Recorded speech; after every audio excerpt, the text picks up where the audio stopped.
Hey guys, it's Dave and welcome to the Weird Kids Show. It's awesome having you here today. I really appreciate it. So this is part 3 of the alien creature tutorial. Parts 1 and 2 were a bit slow, you know, because I had to do some of the delicate things. Make the eyeballs, get them in, get this thing positioned, you know, do the teeth and inside of the mouth, which is a bit tedious and stuff like that. But that's done. Now we can go full bore. So what I decided to do to kind of speed this up a little bit was, rather than come back and then start corpsing the whole thing and everything, what I decided to do was to knock out a portion of the human side of this build, okay? And that's what I did. Alright, so check that out, guys. So we've got, this is the human side of this tutorial. If you remember, I used some resin teeth over here, so from here this way we're human, okay? And this side here, which I'm gonna do with you guys today, is the alien. All right, and that's gonna be the fun. And there's so many little elements to this, so I'm so excited about this one. You're not gonna want to miss it, because like I said, I'm not pulling any punches on this one. All right. So we're going to get into this thing. We got a special guest for tonight, guys. STEVE Cotroneo is going to join us for a little bit to talk about this method of corpsing. It happens to be one of his favorites, all right? And he's built a lot of his amazing creations using this method. So we're gonna get into this, guys. I'm glad we're going to have a great show today. So I appreciate you being here. Check this out.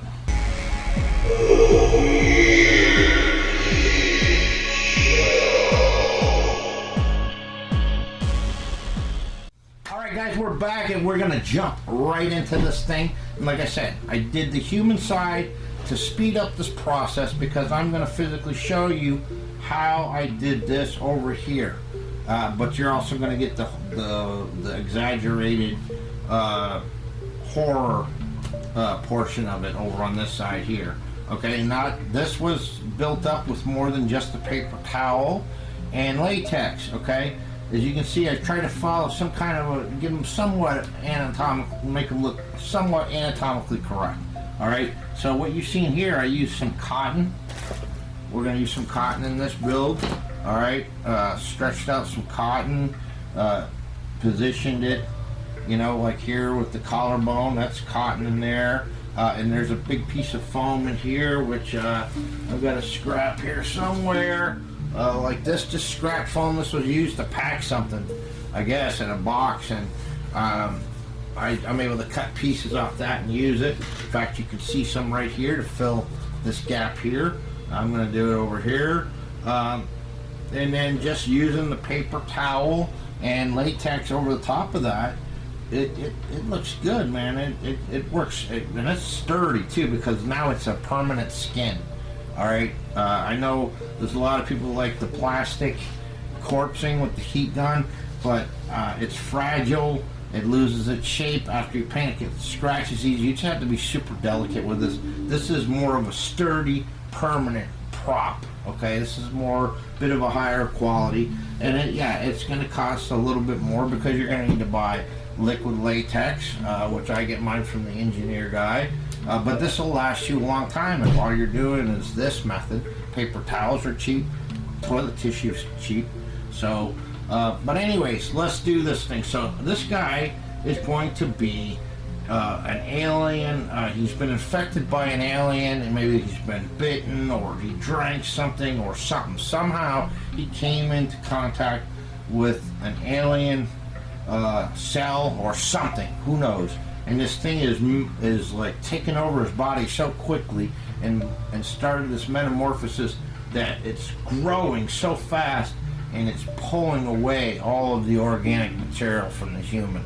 So that's why you have what's left of the human, and over here is the transformation of the alien creature, which is eventually going to split off, and then you'll be left with is just a skeleton. Okay, all the organic material will be gone.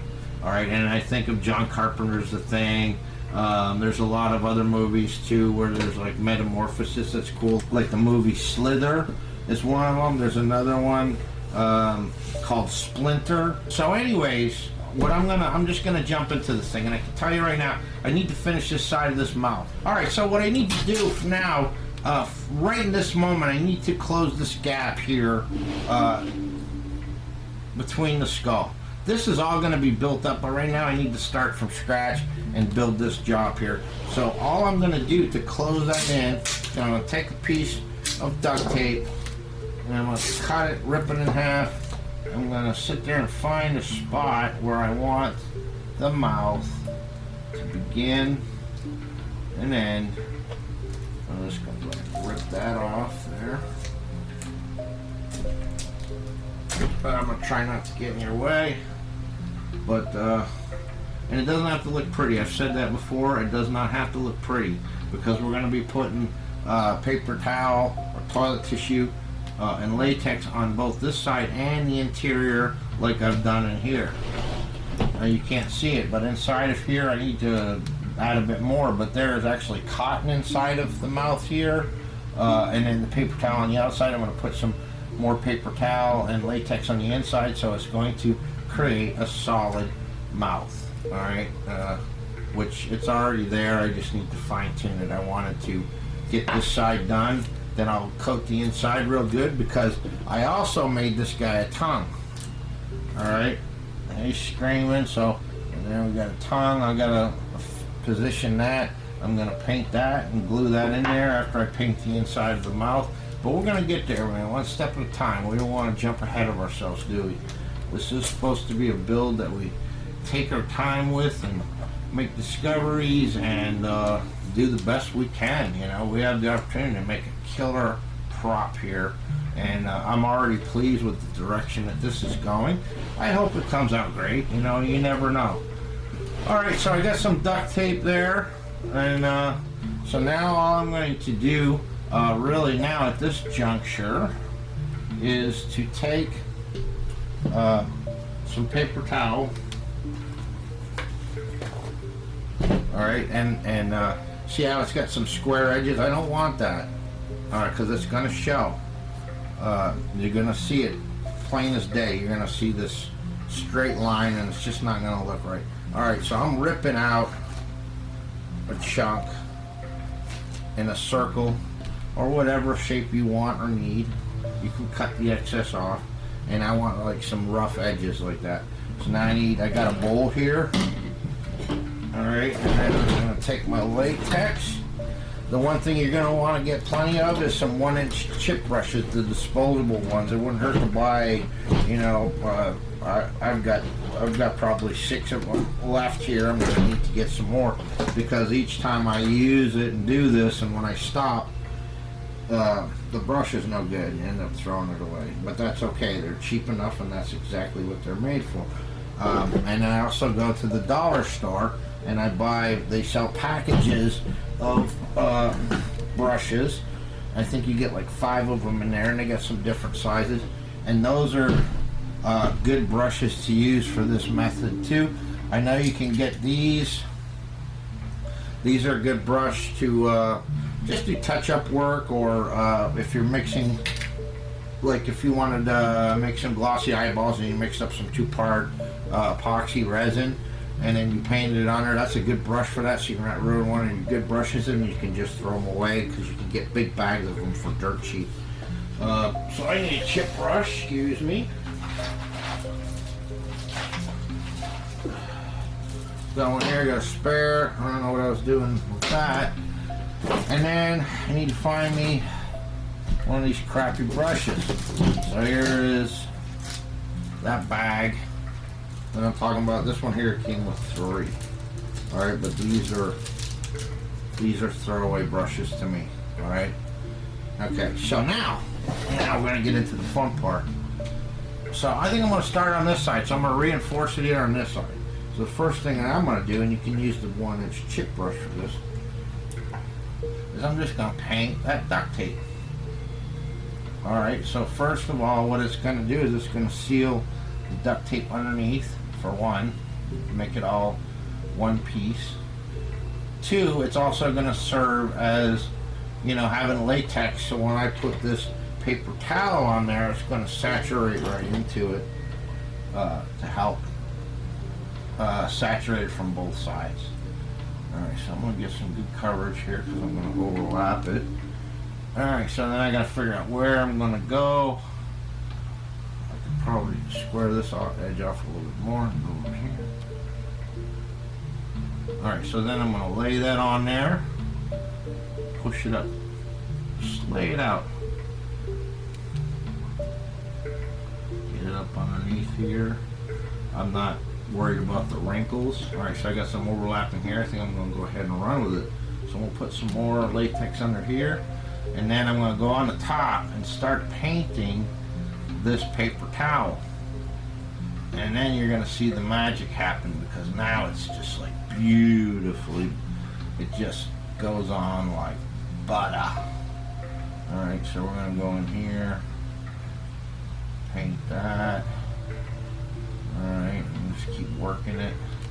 You start getting close to your teeth and whatever you feel uncomfortable sloshing that stuff around with a big chip brush. You can take your little brush and start getting in on the corners here, that stuff that's in the little crevices and nooks and crannies. That's what the good little brush, the little brush is good for. So we're just going in there.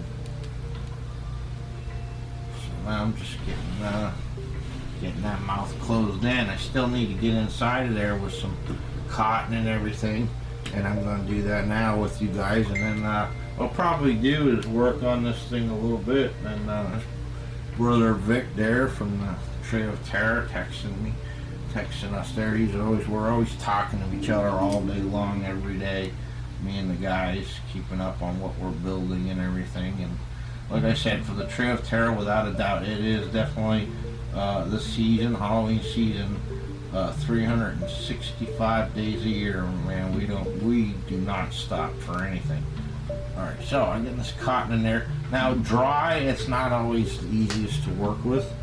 And then I found that with the cotton, it's easy to, you can get that, once you dab it with that latex, it might want to stick to the brush, it might pull away or whatever. It's because it's going to take a little bit to saturate it. Once you get that cotton saturated with the latex, then you're going to be able to manipulate it and move it around better. But you have to go through that first initial hardship a little bit, fighting it a little bit when you first put it on there. Alright, so I got a piece here just underneath the teeth. Alright, I'm not worried about fine detail here, because I don't know if you noticed, this is the bottom lip of my creature here, or this is the human side. Alright, and I stopped there because I'm thinking that I want this bottom lip on the alien side to be larger and like dripping and drooping. This whole thing's gonna be just gone crazy, you know. So I'm gonna keep at this. Alright, and I'm gonna add some stuff here, add some lips. I'm gonna work on closing this mouth in. I'm gonna skip that part, and then I'm gonna go up here to the eye right now. Alright, because I'm going to get the things, you know, set the stage for you here. And then we're going to go over there and talk to our buddy STEVE Cotroneo about this process and his experience in the special effects world using this process, which I'm excited about that. But okay, so this eye here, as you can see over here, I glued that eyeball in the socket, and then what I use is some cotton inside to fill those cavities.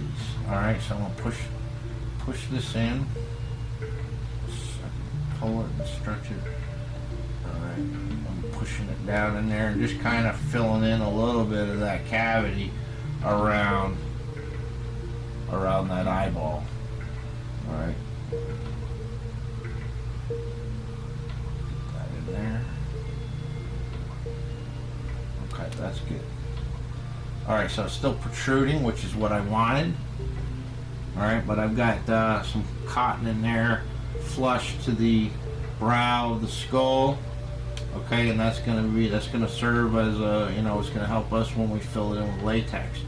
All right, so I can even take my latex, take my small brush, and dab some on that cotton, because if you remember what we're gonna do once we come in with the paper towel, we want saturation on the bottom as well as on the top when we start placing that paper towel down. Alright, so I'm just painting around the eye now, putting that cotton in there. Doesn't have to be exactly pretty because we're going to go over it. We just want to fill that hole in, the gaps around the eyes. And that works really good, man. Even the cotton works really good. And this is a really old method, guys. You're going to learn from Steve. This has been done. This was even done by Jack Pierce in the original Frankenstein. This is the method he used. He used latex and tissues and cotton and built Boris Karloff's face up every day. They didn't have throwaway prosthetics back then, so this guy had to literally meticulously sit there and create this thing. And not only that, he had to recreate it for each shoot, and that's crazy, isn't it? Okay, so now I've got the latex around the eyes. This to me is the only time you're going to probably want to use a square edge, okay, because we're going to create an eyelid, and that's what I've done over here and on the bottom. All right, and what I did was I folded over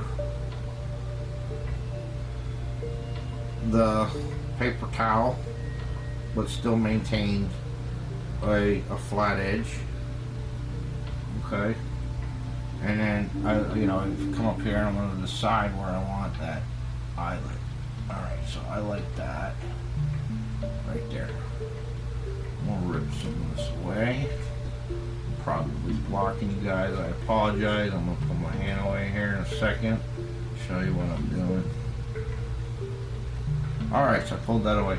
So I established where I want the eyelid, and with it folding it, it creates the the line you're gonna want for the eyebrows. Okay, so I like that. I like where it is.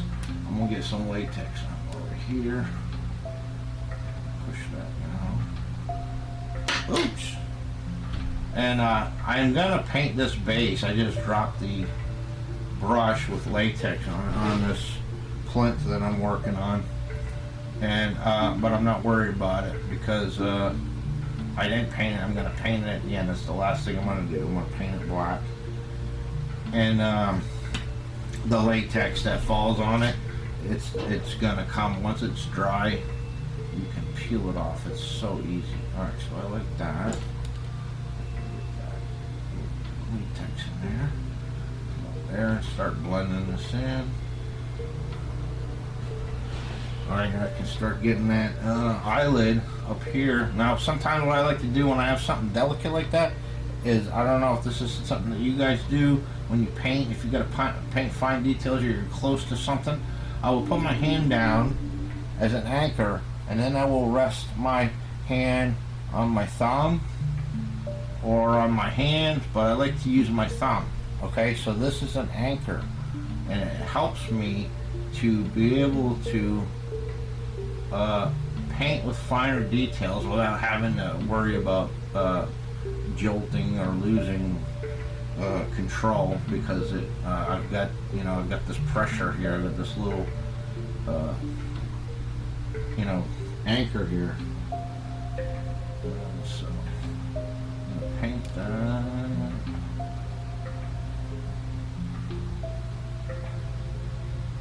I'm loving how this guy's coming out, man. I'm really excited about it. I hope you guys try this. I know some of you have probably, there's some of you that do this. I know there's a few guys that are on Facebook that are using this. It's a normal staple for them is to use this method, and I can understand why, because it's really effective, and you can do so much with it. Alright, we'll do something crazy here and print that over, fold that in. Okay, so now we have the top eyelid, and I just showed you that. Okay, So I'm going to work on this thing, guys. I'm going to tell you what's going to happen. I am going to morph this guy out. I'm going to work on it a little bit. We're going to come back. I'm going to explain to you what and how I did it. I'm not exactly sure myself. Like I said, we're creating this thing as we go along. But that's the beauty of it. We're letting our imagination run wild and just playing around with something and enjoying ourselves and learning something new. So I'm going to work on this, and while I'm working on this, I want you to listen to an expert in this. Our friend Steve Cotroneo from Grimwood Hollow. Take it away, Steve. All right, guys, here we are with the friend of the show and my friend Steve Cotroneo from Grimwood Hollow. Thanks, man, for coming on. You bet. Cheers. Yeah. Now I just wanted to touch base on something that I am just doing for the first time. I'm absolutely in love with it.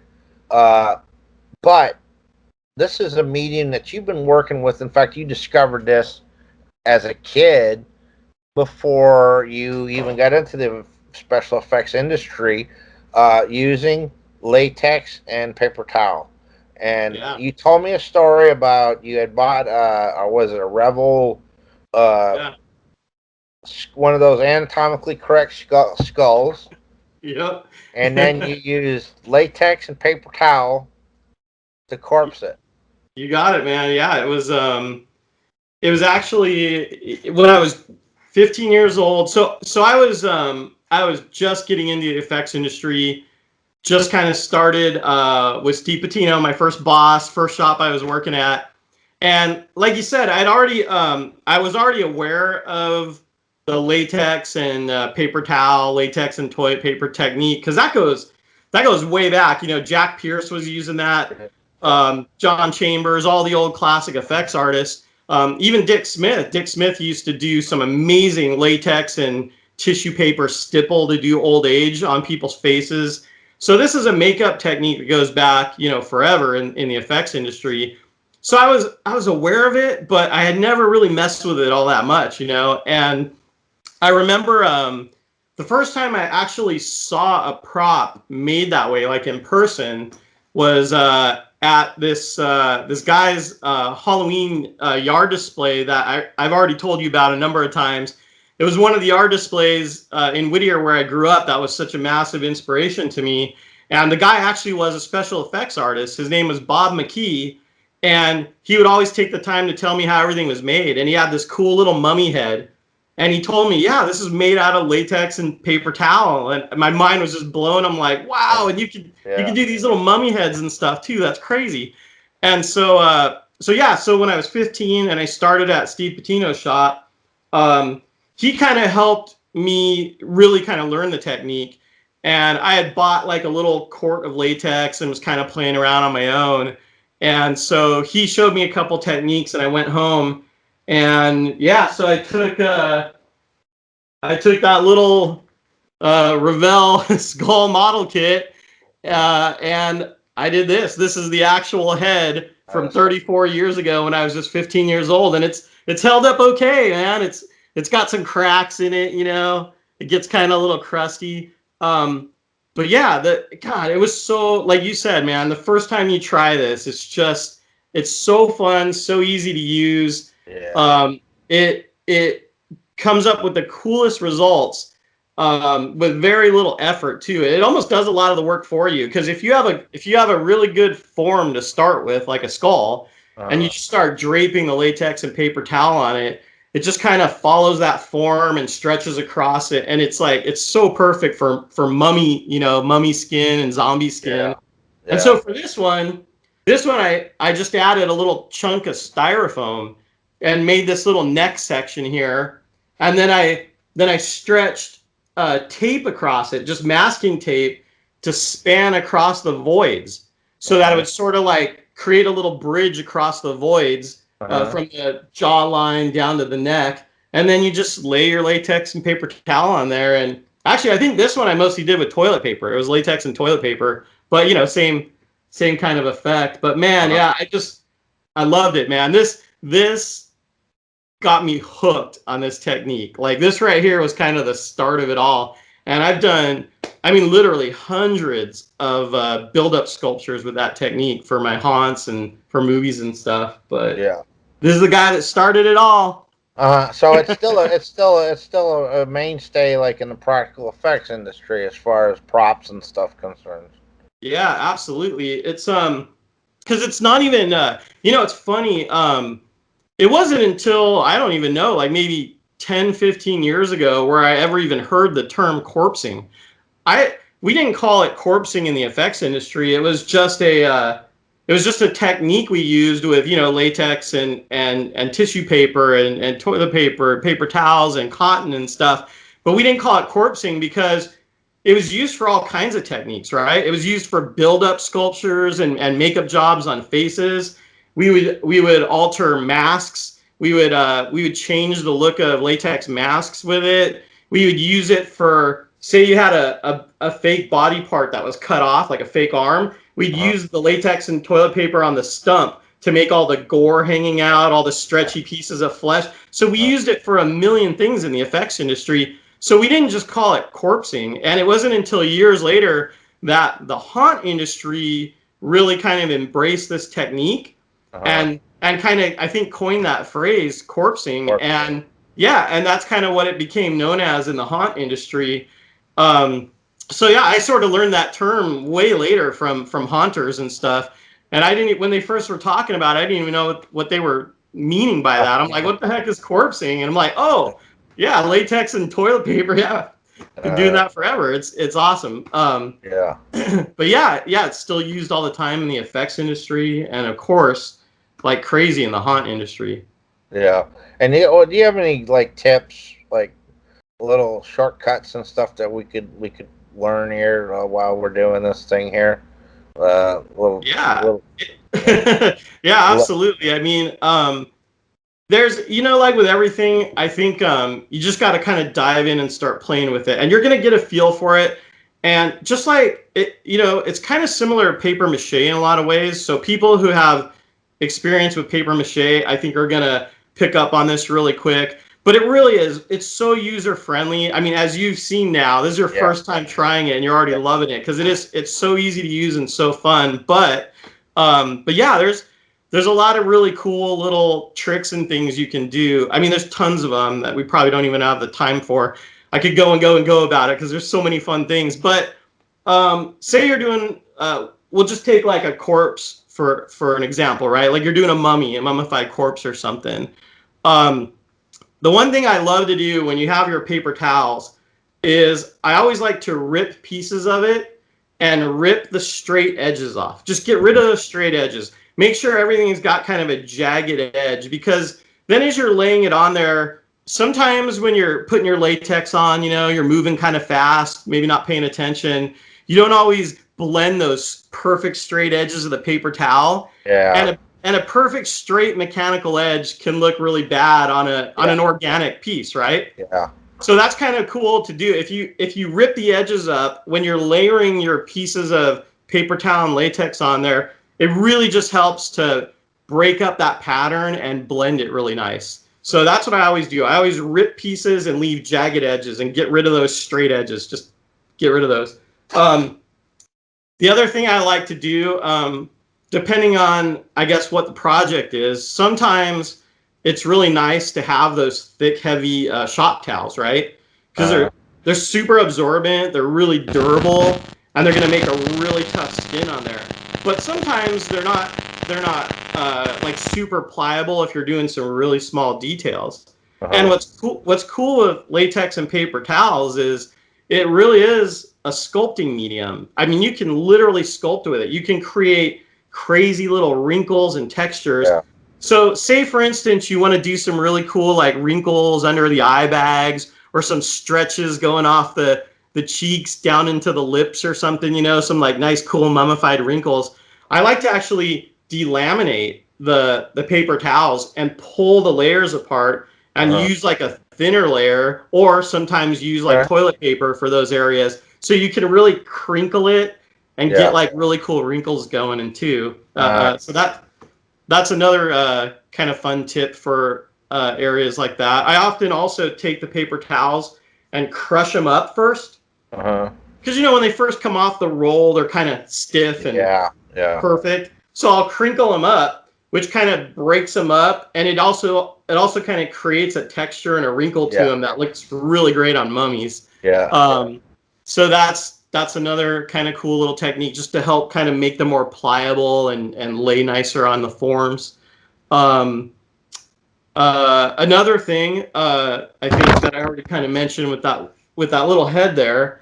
Another really great technique is, so when you're working on a corpse, right, a skeleton, there's a lot of voids, a lot of areas where when you're laying the paper towels on, what really sells the effect of it looking like a mummy is, if you really think about how mummies are formed and how they're created.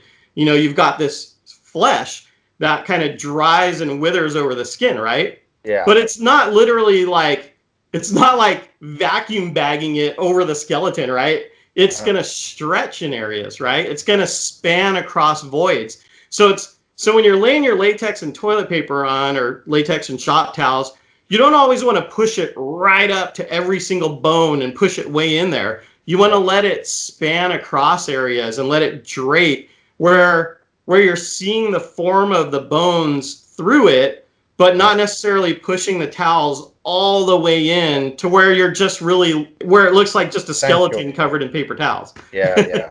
So what I like to do is, like I was saying, like in the back of the mouth, say the mouth is screaming.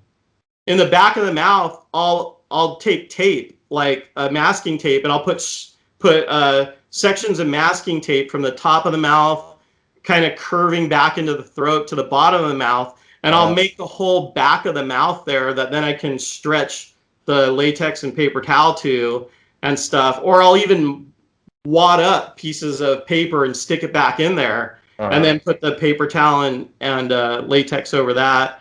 From the neck, yeah, like from the jawline down to your collarbone, I'll stretch tape down there to span it.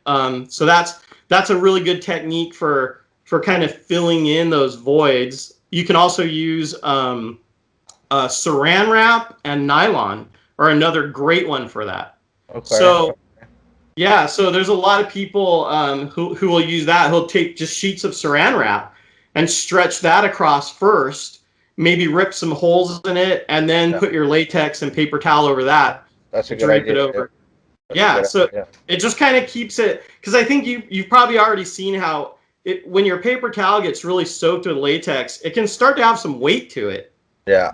And if you're working with gravity against you, and the latex is pushing into all those areas you don't want it to push into, or falling into those areas, that's when it's nice to add some structure in there with, like, with some tape or with some saran wrap or something for it to lay against. Yeah. So, well, like what I said in my last video, it doesn't matter what it looks like underneath. It's yeah, exactly. Bubble gum or spit, whatever you got to do to get the holes plugged and secured with some integrity, and then just slap your corpsing on top of it.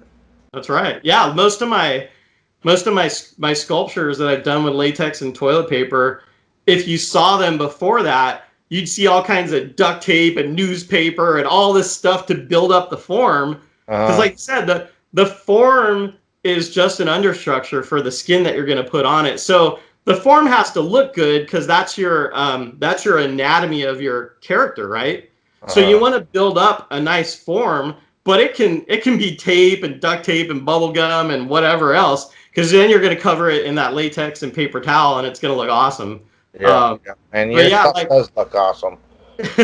Like you've seen my the swamp witch that we have in our front yard that stirs the pot. Yeah. That whole thing was done with latex and paper towels. It was all a build-up sculpture. Her whole nose, her ears, her rib cage. But I built up a lot of her form. Like, I gave her shoulders and a lot of her chest and her arm muscles, her leg muscles, her feet. I even did all of her fingers, her nails, her fingernails, her toenails. Everything is latex and paper towels, the entire thing. And that's what's cool about it, is you can really almost turn it into like a I don't want to say clay, but you almost can if you sit there and really soak the paper towels and mush them up, and especially cotton. Cotton works great for that. You can really turn it into a sculpting medium and sculpt something as fine as like wrinkles in your knuckles and a nice pointy fingernail. I mean, you can do all that detail with it. It's really cool. That's cool. Yeah. Well, Steve, I'm going to take all these things to heart and use these notes, incorporate in the build we're going to get back to here. So I really appreciate you taking the time to talk to us, and we're going to keep tabs on you. And I encourage everyone to go check out Grimwood Hollow. You got a mold making video coming up, I believe. Oh man, I got all kinds of crazy stuff coming up. I'm in full-on Halloween crank mode, dude. So I'm gonna be starting to put some little teaser videos out, and it's gonna be fun. Awesome. Well, thank you so much, Steve, and we really appreciate it. You bet, bud. I'm excited to see what you make, dude. I can't wait. All right, thanks, man. Appreciate it. All right, take care, bud. Take care. And we're back, guys, and as you can see, I've been plugging away at this thing, putting into practice these things that Steve was talking about. And yes, there is a tentacle there. It's coming out of the base, you know, the bottom of the jaw, but not just a normal tentacle. I'm going to show you how to do these tentacles. So, you got a pool noodle. Okay, take a pool noodle and then cut it up the length until you got a piece like this.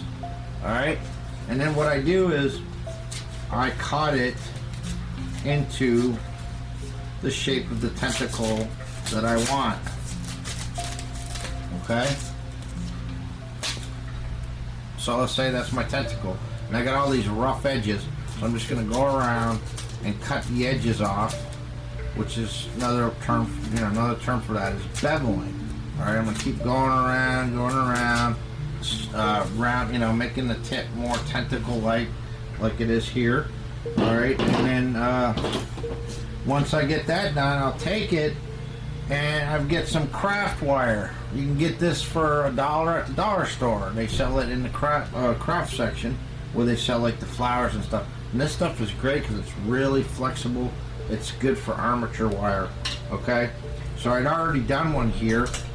What I did was, once I was done with my tentacle, okay, I wrapped string around it really tight in increments. So it went tight around in this loop, and then loosely I crossed over and then held it and did it real tight. So what it's going to do is it creates this like beveling, like this pattern here, which I like a lot. Okay, and then I fished the wire through it, and then what you're left with is a little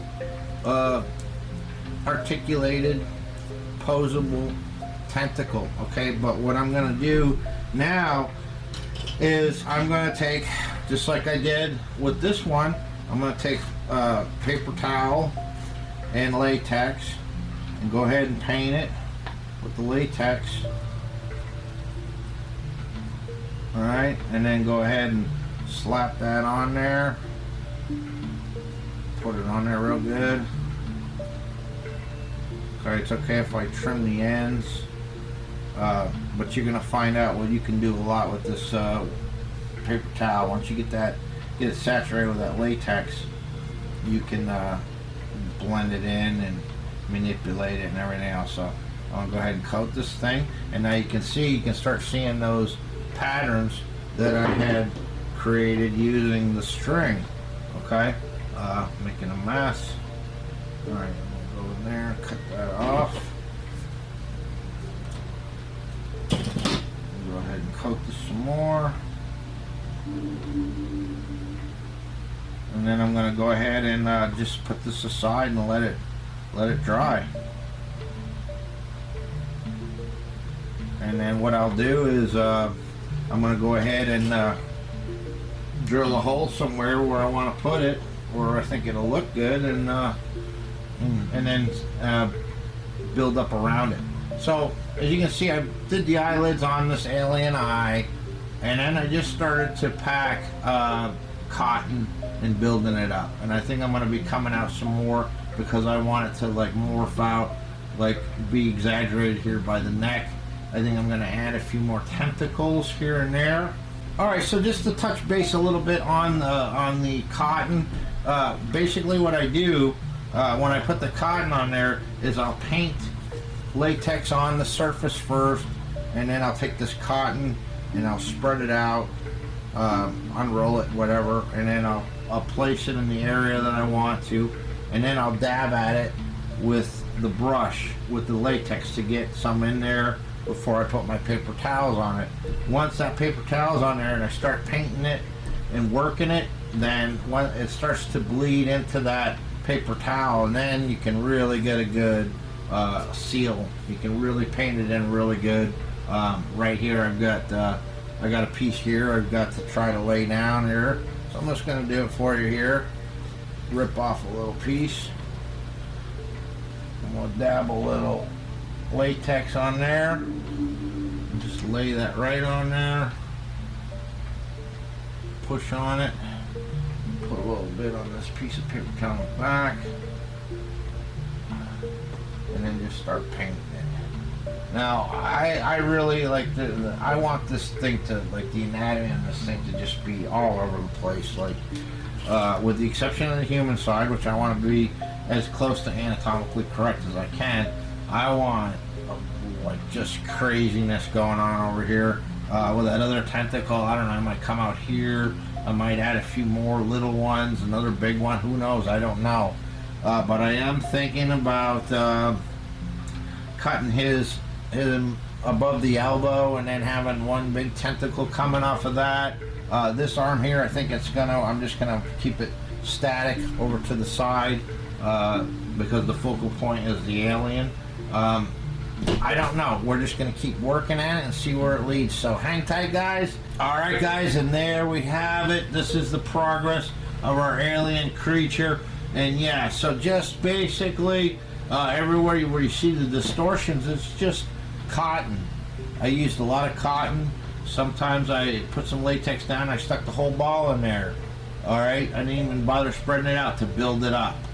All right, and then I cover it with the paper towel and coat it with the latex. Now I'm going to keep building on it. Over here on the neck, I used some of this foam, and I wasn't too worried about it being like squared because I created contours and stuff using the cotton balls, and then covered that with the paper towel. But it's not done. Oh, and I added this second tentacle. Tell me what you guys think. So we got the human side over here, and now we got this alien metamorphosis going on over here, but we're not done yet. We're going to keep going on this thing, but I think next week we're going to talk about a placement of a second eyeball somewhere on this side, maybe a few more tentacles. Okay, and I'm not done morphing this thing out. I think it needs to come out more. I'm thinking about adding a tentacle on the arm cut here, and then adding a tentacle on that. Put down in the comments what you guys think, what direction, what you'd like to see me do on this thing. If there's something specific in this build that you want me to go over again or more detail. So please like and subscribe and hit the bell. The bell is going to inform you when I upload future videos, and there's so much more to come. Stuff like this, you never know what I'm going to do. I got some more builds coming up, some cool unboxings, all kinds of stuff, interviews, you name it. While you're at it, check out my brothers, Keith from Cobwebs and Candlesticks, and Vic Springston from Monster Misfits. Together we make up the Trio of Terror. Anyways, guys, I appreciate you so much, and until next week, peace.